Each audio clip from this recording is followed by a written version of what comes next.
Buenos días. Gracias, como siempre, por acompañarnos en esta rueda de prensa, aunque sea de manera virtual. Como les digo siempre a los medios de comunicación, su labor es imprescindible siempre y en momentos como este muchísimo más. Antes de dar los datos en materia sanitaria y de distribución de nuevos materiales de protección en el día de hoy, le paso la palabra al consejero de Fomento para que cuente a la ciudadanía cuáles son las medidas en materia de vivienda que tienen que ver, lógicamente, con la situación también económica que está viviendo la sociedad y que estamos viviendo en Castilla-La Mancha a consecuencia de esta epidemia. Muy bien, muchas gracias, consejera. La verdad que son unos momentos donde las necesidades de la ciudadanía en general requieren de soluciones que se tienen que elaborar y se tienen que llevar a cabo de una manera muy rápida.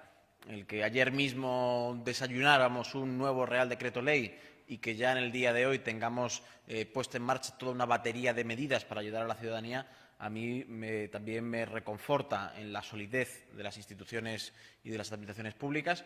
Y muy en particular quiero agradecerle el enorme trabajo que llevaron en el día de ayer hasta altísimas horas de la noche, especialmente las personas que trabajan en la Consejería de Fomento, personas como Paloma, como Esperanza, como Sonia, como Silvia, como Inés, como todo el equipo de la Dirección General de Vivienda, personas que han demostrado ser auténticas amazonas a galope en lo que se refiere en la rapidez y en el rigor y en la profesionalidad a la hora de poder establecer una respuesta para aquellas familias que pueden pasar enormes dificultades como consecuencia de la crisis sanitaria, pero también ante las dificultades económicas que puedan sufrir a raíz de la misma. Me gustaría en el día de hoy comentarles 4 aspectos, 4 decisiones o 4 asuntos que son de relevancia a nivel regional y también a nivel nacional en materia de vivienda.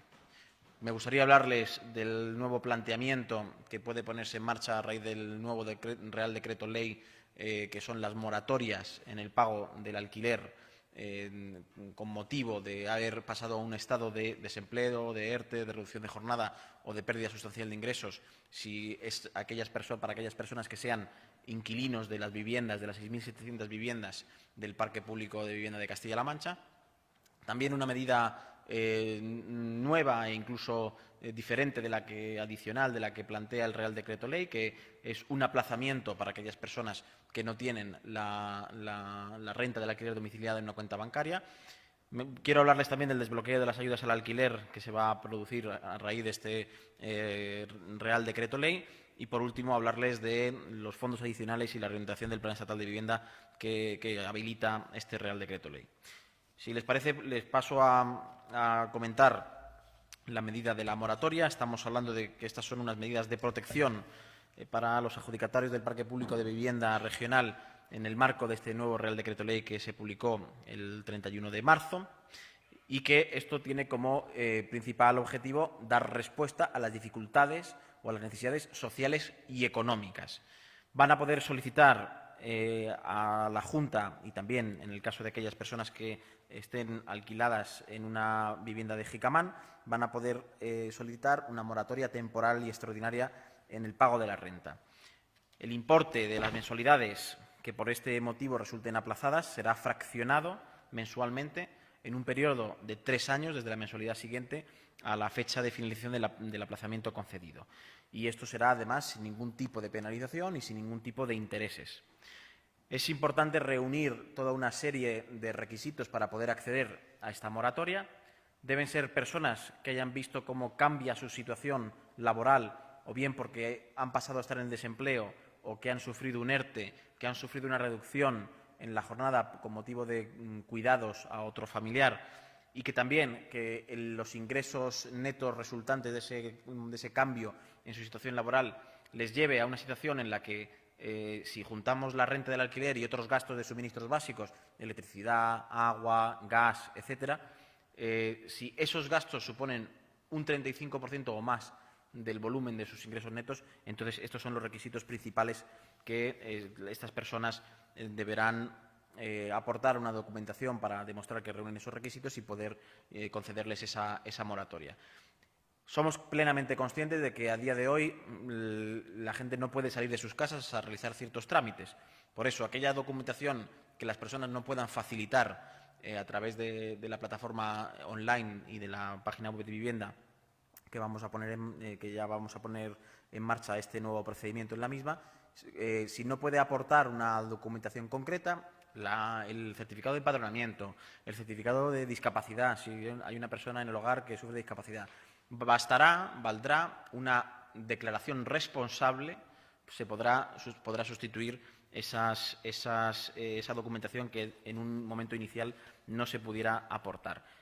Eso sí, luego lo comprobaremos una vez que se levante el estado de alarma para estar todo en orden y para evitar cualquier tipo de fraude. De hecho, comprobaremos que no haya ningún tipo de fraude e incluso podremos reclamar la devolución de la ayuda o la devolución de los gastos y de los daños y perjuicios que se hayan podido ocasionar para evitar que en estos momentos que tomamos decisiones para ayudar a la gente no haya nadie que se aproveche. Como les decía, vamos a poner en marcha un simulador de estas ayudas, que lo tenemos ya establecido. Vamos a poner también un formulario, que lo tenemos ya recién salido del horno, para que a través de la página web de vivienda, vivienda.castillalamancha.es, pueda la gente ir a esa página web para poder disponer de ese formulario que, al menos de manera inicial, les vamos a pedir que nos lo envíen a una dirección de correo electrónico. Se van a poder informar también en más profundidad a través de unos teléfonos que vamos a poner a disposición de la ciudadanía de las delegaciones provinciales, pero nuestra intención es, en la medida de lo posible, dado que esto va tan deprisa, en los próximos días contar con una aplicación web que nos permita que ese formulario sea mucho más ágil y que sea mucho más fácil el poder solicitar las ayudas y ver si reunimos los requisitos para poder acceder a las mismas. Como les decía, hay otro apartado importante, que son los aplazamientos. Esto responde no tanto a un criterio como las moratorias social o económico, sino a un criterio sanitario.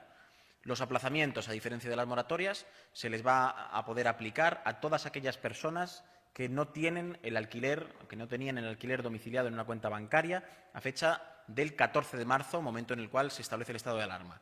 ¿Por qué? Porque si lo que venimos en el espíritu de las recomendaciones sanitarias es a decirle a la gente, por favor, quédate en casa, por favor, no hace falta que salgáis a cosas que no son necesarias. Si tenemos en cuenta que el volumen de personas sin tener alquiler en la cuenta bancaria domiciliado ese pago, estamos hablando de en torno a 1.500 personas, fundamentalmente personas mayores, que además sabemos que son las principales víctimas, sanitariamente hablando, del maldito virus del COVID-19, queremos, en este sentido, tomar las decisiones que nos permitan poner en marcha un sistema de aplazamientos para que, una vez se levante el estado de alarma, una vez no se corra ese riesgo desde un punto de vista sanitario, se pueda fraccionar esos pagos del alquiler a lo largo del año 2020. El Real Decreto Ley nos permite hacer algo que realmente nos había llevado a un debate y a hablarlo en el seno del Consejo de Gobierno, no solamente en el día de hoy, sino en otras fechas anteriores, que es, dado que se han suspendido los plazos administrativos, teníamos impedido el poder terminar de resolver, a pesar de tener los ficheros y todas las solicitudes ya vistas y corroboradas, se nos impedía poder terminar de resolver favorablemente las ayudas al alquiler para el año 2020. Gracias a este nuevo Real Decreto Ley vamos a poder hacer dos cosas. En primer lugar, llevamos ya a lo largo de toda esta semana pagando el último trimestre de las ayudas al alquiler para el año 2019. Hemos iniciado ya por fin los pagos en esta semana y nos vamos a poder plantear ya la resolución definitiva de las ayudas al alquiler para el año 2020. ¿Cómo lo vamos a hacer? Vamos a dar por buenas las solicitudes. Aquella documentación que falte por aportar se tendrá que aportar una vez se levante el estado de alarma y, al igual que como pasaba y como les comentaba con las moratorias, si la documentación presentada no fuera verdad, bueno, pues a esa gente le pediremos que nos devuelva la ayuda, pero tenemos que agilizar a un enorme volumen. Estamos hablando de en torno a 7.000 familias en toda la región que van a poder obtener estas ayudas, unas ayudas de casi 9,2 millones de euros y, por lo tanto, es muy importante el que estas ayudas salgan lo antes posible. Y, por último, quería hablarles de otra cuestión que contempla esta posibilidad el Real Decreto Ley del 31 de marzo, que es la posibilidad de inyectar otros 100 millones de euros a través del Plan Estatal de Vivienda a las comunidades autónomas por parte del Gobierno de España.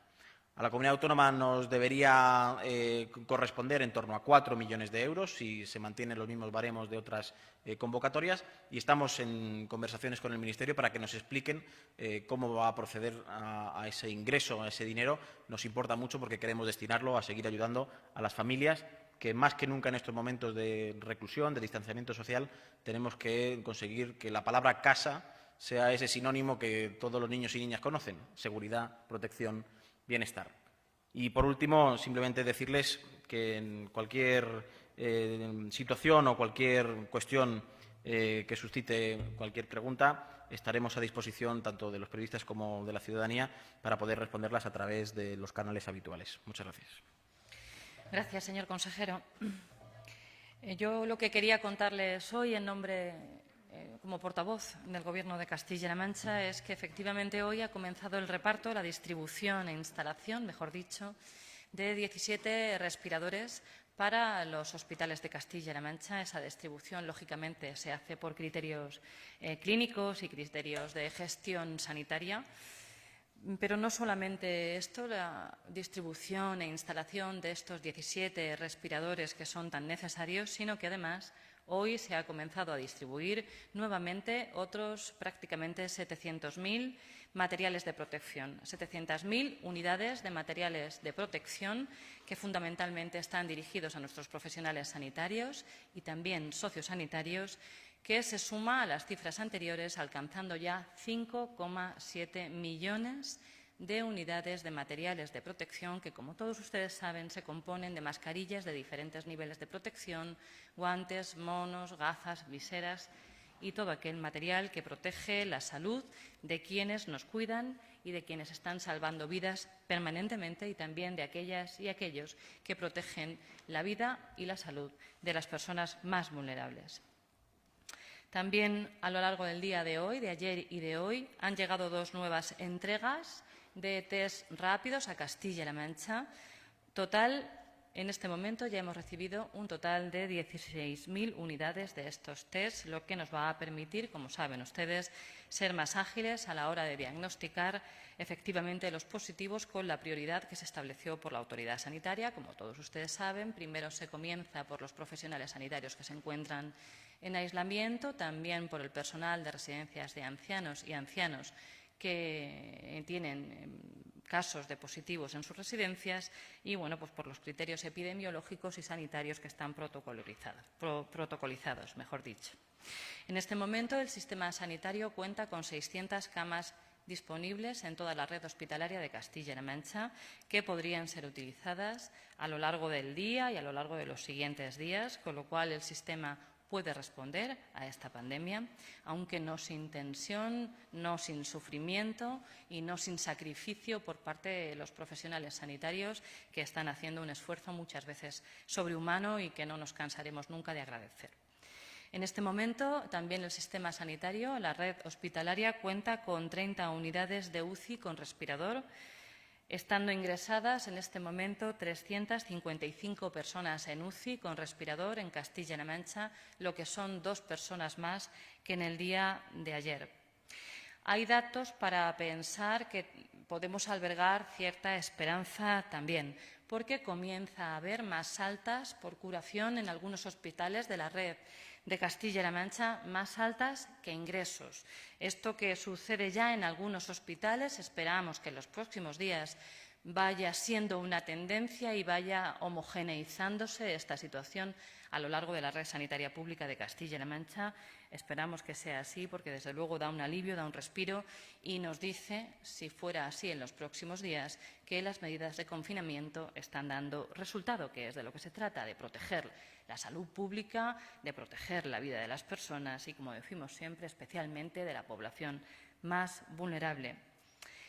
En la evolución en materia de urgencias hemos visto también una evolución que nos hace albergar cierta esperanza. Esta pandemia está siendo muy dura, muy cruenta, ha azotado muy duramente a nuestro país, también a otros países de nuestro entorno, pero sin duda lo está haciendo en Castilla-La Mancha. Y fíjense el dato, hace una semana la mitad de las personas que llegaban a urgencias hospitalarias, el 50%, a veces más del 50%, tenían que ser ingresadas por la sintomatología era lo suficientemente grave como para tener que ser ingresadas en el hospital. Hace 48 horas ese porcentaje bajó 11 puntos. Un 39% de las personas tienen que ser ingresadas, de aquellas que acuden a urgencias, y hace 24 horas el último dato es que el 36% tiene que ser ingresada. Es un porcentaje muy superior al habitual, un porcentaje muy superior, lógicamente, a una época normalizada en la que no hay una pandemia, pero, sin duda, si esta tendencia se mantuviera, igual que la otra tendencia que les he podido comentar, hace que podamos albergar esperanza.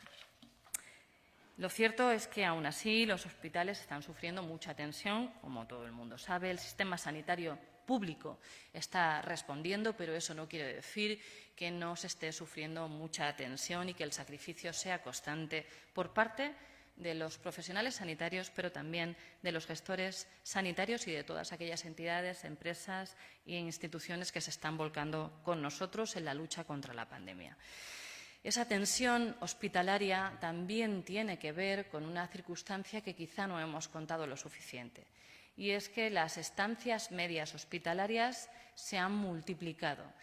La estancia media en planta se ha multiplicado por 4. Si habitualmente hay que estar 6-7 días, esa es la estancia media en planta, hoy la estancia media son más de 20 días, 23 días. Y la estancia en UCI se ha triplicado, se ha multiplicado por 3. Esto significa que, aunque se han comenzado a dar más altas que ingresos en algunos hospitales, estamos muy ocupados, estamos sufriendo mucha tensión, porque la pandemia ha multiplicado por 4 los ingresos, las estancias medias de ingresos hospitalarios y por 3 la estancia media en UCI. Por tanto, estos son datos que conviene tener en cuenta para comprender la presión a la que está sometido nuestro sistema sanitario y la presión, lógicamente, a la que están sometidos día a día los profesionales del sistema sanitario de Castilla-La Mancha, de toda España y, lamentablemente, de buena parte de Europa. Por esta razón, para el Gobierno de Castilla-La Mancha y para nuestro sistema sanitario es esencial, es vital que esos 150 respiradores que todavía se encuentran en Turquía lleguen en las próximas horas. Es esencial porque nos aliviaría mucho la presión y nos daría una capacidad de respuesta, sería un balón de oxígeno importantísimo para nuestro sistema sanitario público. Y, en ese sentido, informarles que las últimas noticias que tenemos es que se está gestionando ese vuelo diplomático para que pueda traer material sanitario a varias comunidades autónomas y, entre otras, a Castilla-La Mancha, esos 150 respiradores que estamos esperando como agua de mayo, que ya se compraron por parte del Servicio de Salud Pública del SESCAM hace 3 semanas y que, si hubiéramos podido contar con ellos, desde luego hubiéramos podido afrontar esta crisis sanitaria con mucha mayor holgura, con menos sufrimiento, pero, en cualquier caso, desde luego, aunque lleguen dentro de unas horas, dentro de un día, dentro de 2, van a seguir siendo muy bienvenidos. En cualquier caso, volver a reiterar el agradecimiento al Gobierno de España por las gestiones para que se desbloqueara por parte del Gobierno de Turquía ese envío de 150 respiradores para Castilla-La Mancha, que ha supuesto una inversión de 3 millones de euros que estaba planificada y, lamentablemente, y como contamos habitualmente, las tensiones internacionales y de los mercados internacionales ha provocado que tengamos un problema donde no tendríamos que haberlo tenido.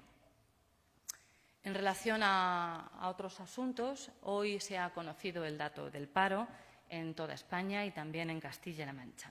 El paro en Castilla-La Mancha en el mes de marzo ha subido en 12.271 personas, lo que supone un 6,98% de incremento. Lógicamente, este incremento en el paro, en el desempleo, tiene mucho que ver, tiene todo que ver con la pandemia que estamos sufriendo y con las medidas de confinamiento que protegen la vida de las personas. El mes de marzo, sus 2 primeras semanas, tenían una tendencia positiva en materia de empleo, estaban generando empleo. Sin embargo, se ha visto interrumpida, lógicamente, por esas medidas de confinamiento que obligaron a cerrar las puertas a muchísimas empresas y, lógicamente, con ello supuso la no renovación en un primer momento de contratos que eran por obra-servicio o que eran de carácter definitivo, no indefinido. En ese sentido, decirles que el Gobierno de Castilla-La Mancha, lógicamente, la segunda prioridad, la primera es proteger la vida de las personas, proteger la salud pública. Todo nos parece poco, cualquier desvelo nos parece poco, porque es el objetivo esencial que es compartido con la ciudadanía en su conjunto, pero, lógicamente, el día después, y ya estamos trabajando en ello, nos preocupa muchísimo la situación de las personas que se queden en desempleo y que puedan tener dificultades para encontrarlo. En cualquier caso, este Gobierno se caracteriza por ser muy proactivo en materia empresarial, en materia de políticas activas de empleo, y lo seguiremos siendo con las fuerzas que nos permitan, porque presupuestariamente hablando, toda la energía, todo el presupuesto está a disposición de la autoridad sanitaria, de la Consejería de Sanidad, como no puede ser de otra manera. En relación a las preguntas que nos han hecho llegar algunos medios de comunicación, ir contestándolas una a una. En primer lugar, Alicia Avilés, del diario.es de Castilla-La Mancha, nos pregunta lo siguiente. Alianza por la Sanidad Privada Española defiende hoy que las regiones con menor estrés asistencial y que con su sistema público puedan cubrir las necesidades por afectados por el COVID-19, deriven a la privada todo el resto de las afecciones o patologías. Según apunta esta agencia, Alianza por la Sanidad Privada, esa es la estrategia desarrollada por la Sanidad Pública de Castilla-La Mancha. Querría confirmar si eso es así y cuántos pacientes con otras patologías se han derivado a la sanidad privada en esta región, a cuántas clínicas y conforme a qué criterios. Cualquier criterio que se aplique en esta pandemia en relación a la sanidad son criterios clínicos, solo y exclusivamente clínicos. Hay que recordar que desde la entrada en vigor del estado de alarma, todos los centros sanitarios privados quedaron a disposición de la autoridad sanitaria. La autoridad sanitaria es pública, por tanto, el sistema sanitario privado o los centros privados sanitarios quedaron a disposición del SESCAM y, en ese sentido, los hemos incorporado a la red para que atiendan aquellos casos que no pueden suponer ninguna demora. ¿Cuáles son los criterios? Clínicos. Aquellos pacientes que no puedan sufrir demora porque podría suponer un agravamiento de su patología, lógicamente es atendido por el sistema en su conjunto, porque en este momento todo el sistema es público. Estamos en un estado de alarma. Hay otra pregunta de Guadalajara Diario, de Nuria Fernández, que dice lo siguiente. Vox Guadalajara ha emitido un comunicado en el que denuncia que se han producido 30 muertes en 2 semanas y media en la residencia Emera de Guadalajara capital y añade que los fallecimientos son a consecuencia del coronavirus, aunque en los certificados de defunción se aducen otras causas. Querríamos conocer la respuesta del Gobierno regional a esta denuncia, si se han producido más defunciones de lo habitual y si se ha comprobado que la residencia esté aplicando el protocolo de separar a las personas que tienen síntomas. Primero, decirle a Nuria y, lógicamente, a quien ha hecho la denuncia, que el Gobierno de Castilla-La Mancha no es quien para poner en cuestión cuando un profesional de la medicina hace un certificado de defunción, lo hace bajo criterios profesionales. Nosotros no somos quien para poner en cuestión ese certificado de defunción. Nos parece que estaríamos haciendo una irresponsabilidad, cometiendo una irresponsabilidad. En cualquier caso, entendemos la preocupación y entendemos la pregunta. El SESCAM está interviniendo desde hace 2 semanas en esta residencia. Se le pidió a la dirección de la residencia que reforzara la plantilla, así se ha hecho, se le indicaron los protocolos a seguir y así lo ha hecho. En este momento, y hace 2 semanas, desde que estamos interviniendo en la residencia, podemos decir que la gestión de la residencia está respondiendo a los requerimientos de la autoridad sanitaria. Lógicamente, en toda España hay más defunciones hoy que hace 3 semanas. Todo el mundo sabe que estamos padeciendo una pandemia de terribles consecuencias. Esto es lo que puedo decir en relación a esa pregunta. Entiendo la preocupación, pero la autoridad sanitaria está interviniendo hace 2 semanas y desde ese momento, que es el que podemos nosotros analizar, se están cumpliendo los protocolos, se ha reforzado la plantilla, no sin dificultades, porque es un problema que afecta a todo el sistema sanitario, pero también a las residencias, y es la dificultad a la hora de encontrar personal disponible que quiera o que pueda venir a trabajar a residencias de ancianos e incluso a centros sanitarios. Además, en esa residencia se ha producido una desinfección y una limpieza exhaustiva por parte de los efectivos de GEACAM. COPE Castilla-La Mancha, Blanca Bermejo, concretamente, pregunta lo siguiente. Diario Sanitario habla de más muertos que los que arrojan las cifras oficiales. Las altas tempranas, si se contabilizan como curados, aunque sigan siendo positivos, o si siguen apareciendo en los datos generales. Primero decir que no existe el concepto de alta temprana.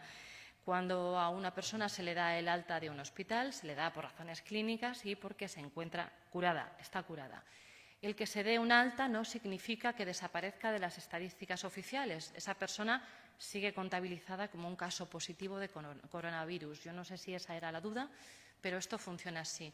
Una cuestión es el alta hospitalaria y otra cuestión distinta es que eso pueda suponer desaparición de las estadísticas oficiales, que en ningún caso es así.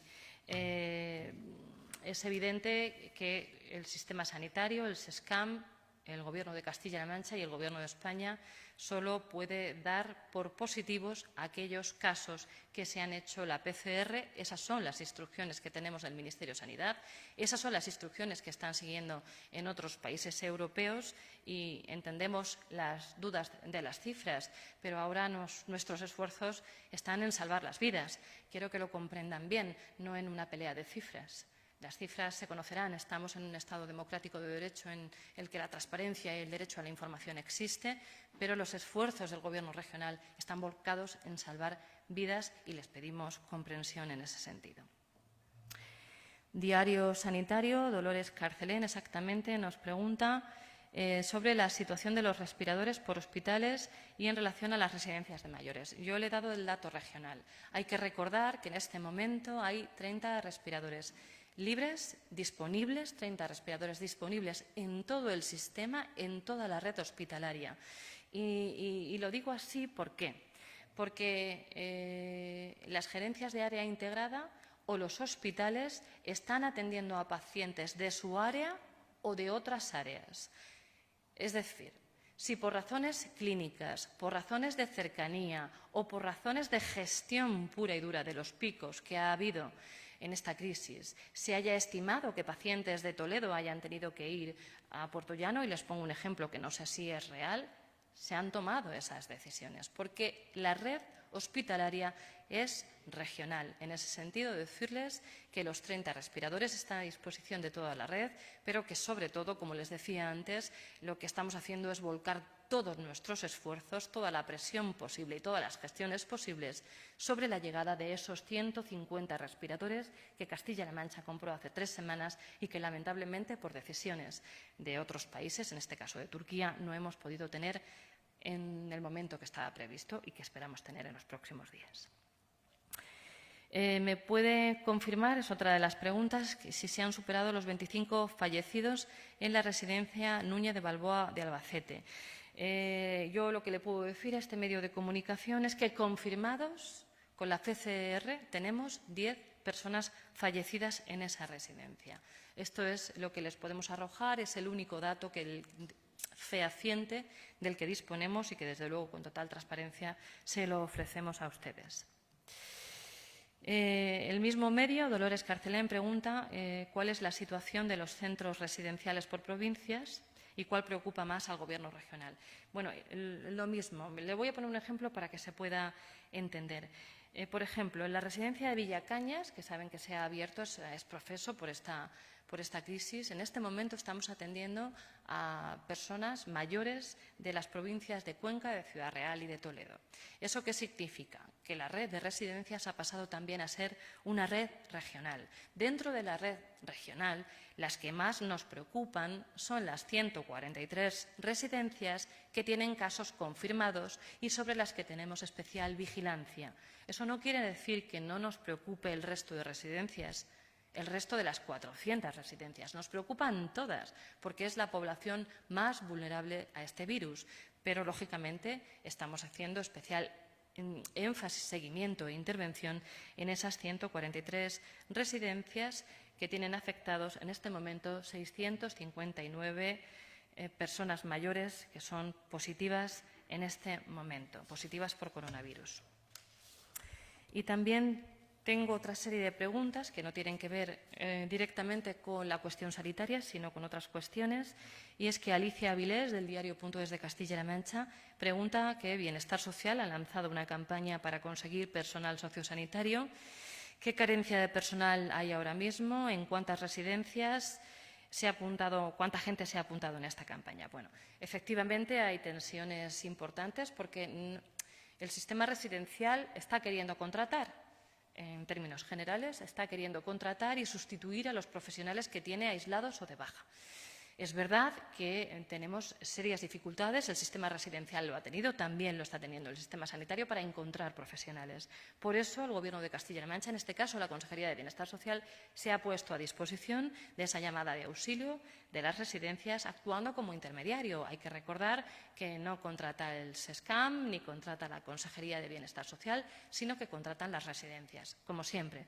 Pero hemos puesto en marcha esa llamada, como saben ustedes, en las últimas horas, y han llegado 1.800 currículum, de los cuales el 26% son de limpieza y lavandería, el 15% de cocina y ayudantes de cocina, el 8% son gerocultoras y gerocultores, el 6% auxiliares de enfermería, el 6% perfiles de ayuda a domicilio, el 4% profesionales de la psicología, el 4% profesionales del trabajo social y el 2% fisioterapeutas y logopedas. El resto está muy repartido por distintas profesiones y el dato muy destacable es que prácticamente el 75% son mujeres.